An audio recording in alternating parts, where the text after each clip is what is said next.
flood-prone areas only to be destroyed, and they start claiming. This time around, if you have been taken care of last year or 2 years ago, even if you have a disaster, we are not going to take care of it because it's deliberate.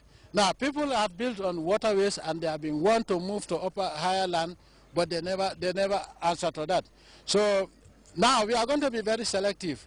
We are going to look at the records, and this time around also we're going to keep proper records to make sure that if last year your house was flooded, and you build the house on the same plane, if there's a flood and your house is destroyed, we are not going to give you a butut.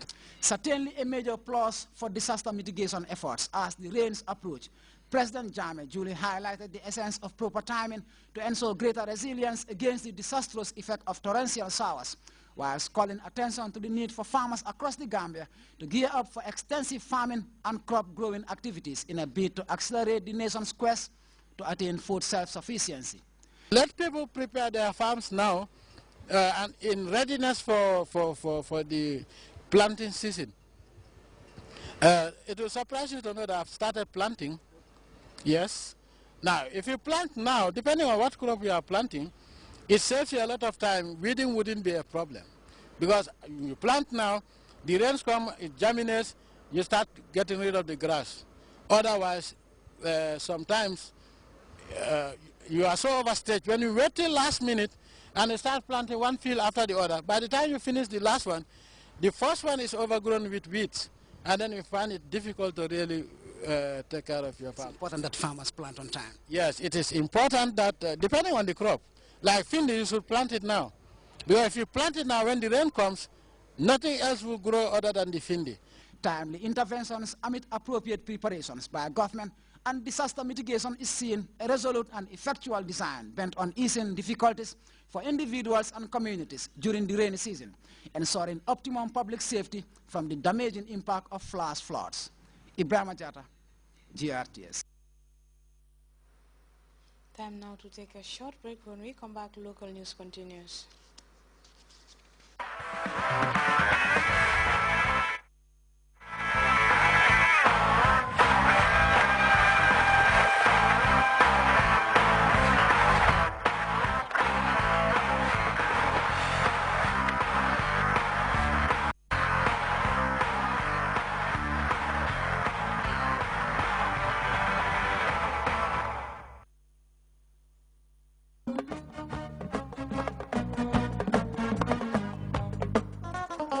Care ma jàmm nga fanaan jàmm rek awa jàmm nga fanaan jàmm rek kay kon nag jàmm ngeen fanaan breakfast soo moo ne indi lekk yi gën ci lekk waaye nag amul ci lekk wér gu yaram xam-xam la flavor ak yeneen yu bari yoo leen a mën a jàng ci programme bi loo xam ne rek war ngeen koo xam ci seen suba te xam ngeen ne wér gu yaram mooy jëmale réew kanam kay kon nag toppale leen ci jàmm ngeen fanaan samedi ak dimanche fukki waxtu ci suba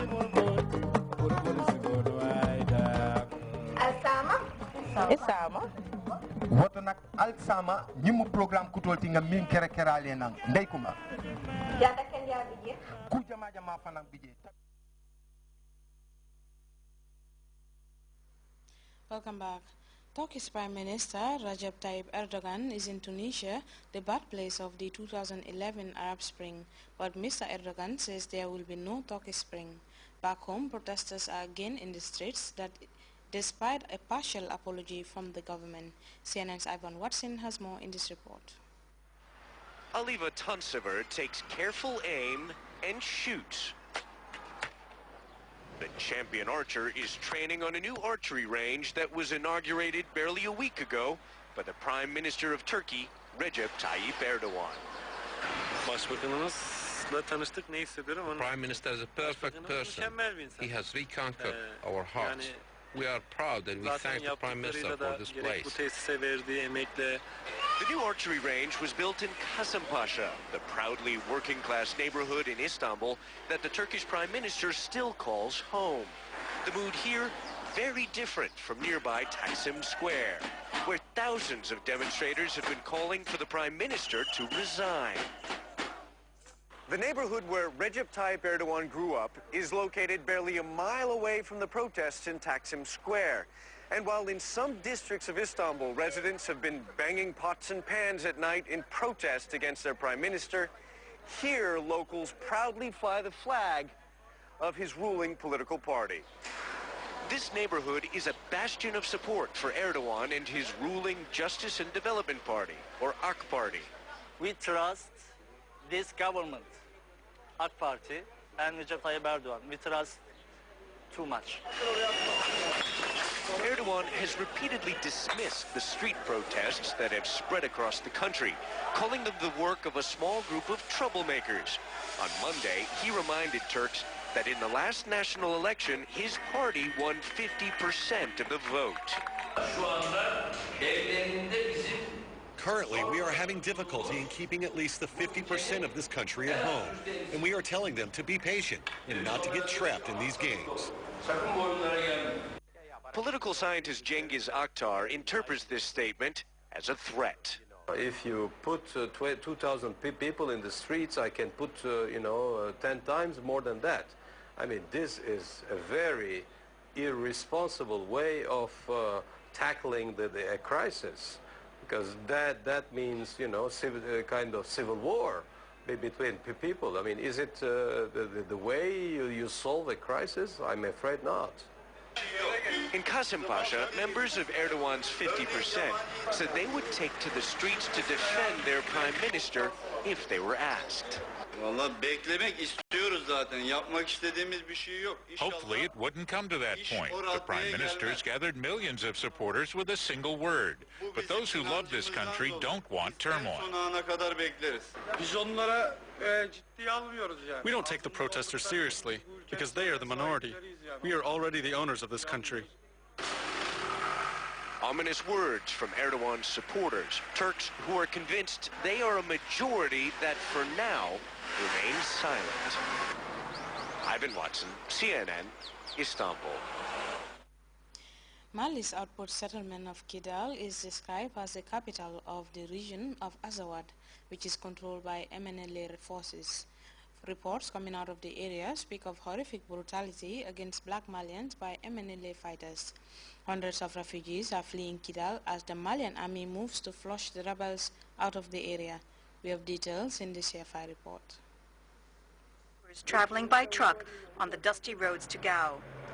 Just a few days ago, these Malians were living and working in Kidal, the capital of Azawad, the stronghold of separatist Tuaregs. They all have the same story to tell, how a climate of anti-black sentiment has taken hold in the city, how reprisals are taken against those who do not back the MNLA, the Tuareg separatists. Dozens of people were arrested, taken to prison, then expelled from Kidal, accused of spying for the Malian regime.